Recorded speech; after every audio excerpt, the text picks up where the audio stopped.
prior to the race? Well, first of all, don't experiment with food you haven't had before. But think of it this way.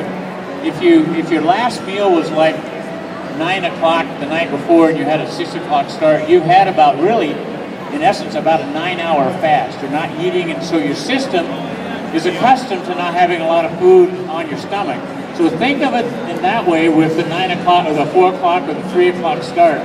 Back your clock up a little bit and don't be tanking up on a lot of food 3 hours before that you're not accustomed to, because your system, when you're used to an early morning race, is used to a longer fast period of time in there. I would make sure you drink lots of water before the race. Better to keep hydrated up. And again, make sure that you give yourself rest, and most everything else will come natural with that. What if you're a guy like me? 2 mornings ago, I woke up at 3:30 because I'm coming from Chicago. This morning, I made myself lay in bed till 5 o'clock. Wow, you slept in. Yeah, I did. I slept in. So that's a very awkward thing, because now you're up at 5 o'clock. You know you don't want to be up at 5 o'clock.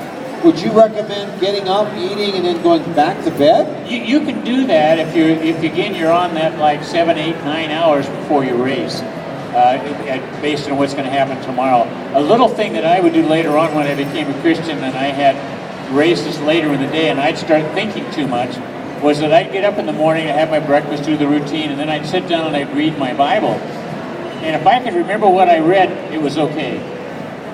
But if I read it and I had to read it several times, I knew that up here was working much too fast, and I was beginning to talk myself out of it. So that's a little something tomorrow you might think about. Whatever you can do to keep yourself from giving the race away by outthinking yourself when you get to the starting line. Think about this. On a normal race, when it starts at 6 o'clock in the morning, you've had maybe 8 or 9 hours. You haven't been thinking. So don't, because the race is later tomorrow, do all that time in the daytime thinking. Forget it. You've already done the work. It's all in the bank. And you want to make sure that when you go to the starting line run, you're ready to go. Somebody asked whether they should just take a light jog in the morning, 7 o'clock tomorrow morning. You can do that. 1 mile, 2 miles.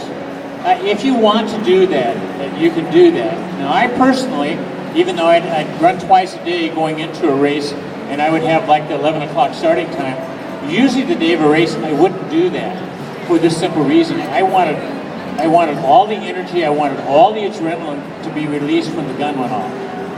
And so, to a certain extent, when I got up in the morning and jogged a little bit, while it did relax me, it also took a little of that extra tension off, so that when I got to the starting line, I was just a little bit less than 100%. So again, if you're comfortable doing that in the morning, it won't really hurt you.